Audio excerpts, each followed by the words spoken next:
Bonjour chers frères et sœurs en Christ, que la grâce, la paix et la miséricorde de notre Seigneur Jésus-Christ vous soient abondamment multipliées. Bienvenue dans cette nouvelle vidéo de 7 minutes de pain quotidien du 16 juin 2025. Nous allons poursuivre notre lecture dans le livre de Actes des Apôtres chapitre 5. Nous allons lire aujourd'hui le verset 13. Souvenez-vous que nous avons terminé dans la vidéo les vidéos passées avec l'histoire d'Ananias et de Saphira où le Saint-Esprit voulait corriger une attitude qui n'avait pas été bonne afin de donner gloire à son nom, afin que la crainte de son nom puisse être établie au milieu des frères et sœurs. Et donc aujourd'hui, ou bien la vidéo précédente déjà, depuis hier, nous avons entamé les miracles que le Seigneur accomplissait maintenant au travers de la main des apôtres. Non plus seulement de Pierre et de Jean, mais également de Paul. Non, pas de Paul, des autres apôtres.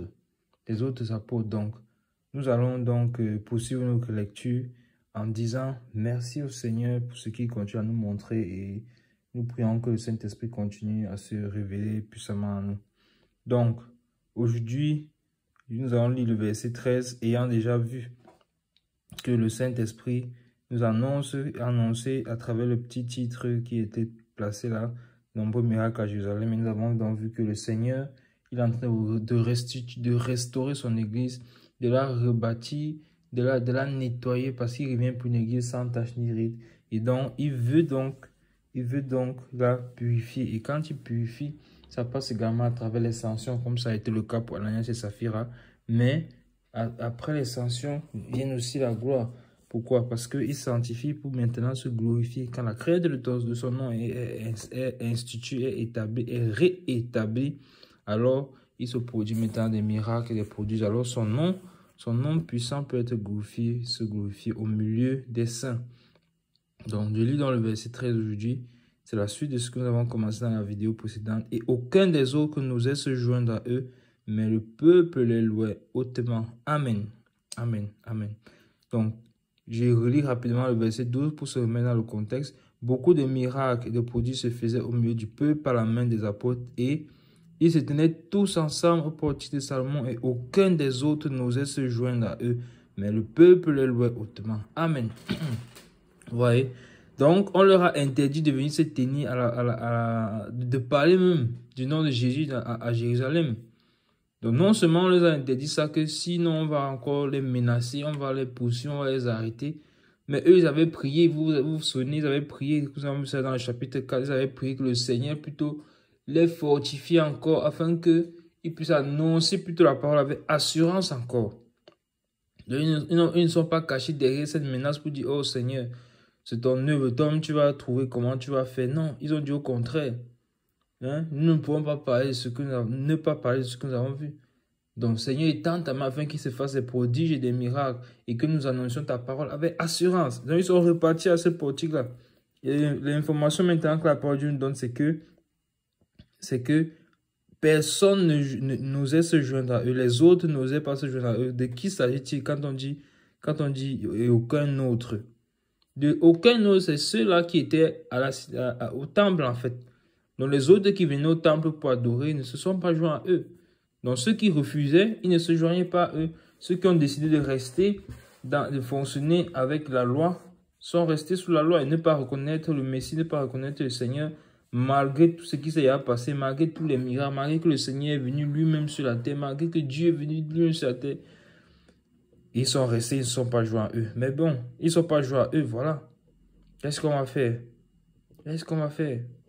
C'est ainsi que nous voyons la même chose aujourd'hui. L'évangile du Seigneur est annoncé par plusieurs personnes, de plusieurs manières à travers le monde et par plusieurs moyens. Mais malheureusement, certaines personnes ne veulent pas se joindre. Maintenant, je vous encourage.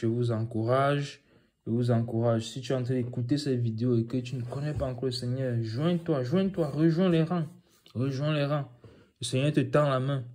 Le Seigneur te tend la main. Donc, ils n'osaient pas se joindre à eux. Parce que, non seulement ils avaient toujours cette jalousie dans le cœur, et ils étaient toujours fixés sur les commandements humains. Pourtant, le Seigneur avait rendu les choses tellement si simples. Et voilà donc comment le Seigneur vient on annonce l'évangile, les gens s'endurcissent. Dieu lui-même vient sur la terre. Quelle est l'excuse qu'un homme peut encore avoir sur la terre si de ne pas accepter le Seigneur? Dieu lui-même, il est venu sur la terre pour réconcilier l'homme avec Dieu. Il est lui-même venu se donner en sacrifice. Il est mort à la croix pour que nous soyons réconciliés avec Dieu.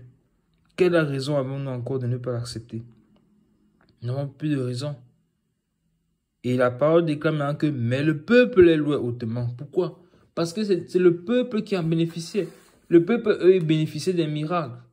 Mais les autres, ils ne pouvaient même pas bénéficier des miracles. Pourquoi? Juste à cause de cette jalousie-là. Juste à cause de vouloir rester dans la tradition des hommes.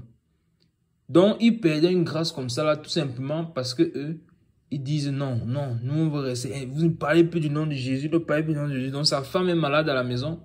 Son enfant est malade à la maison. Il a une infirmité.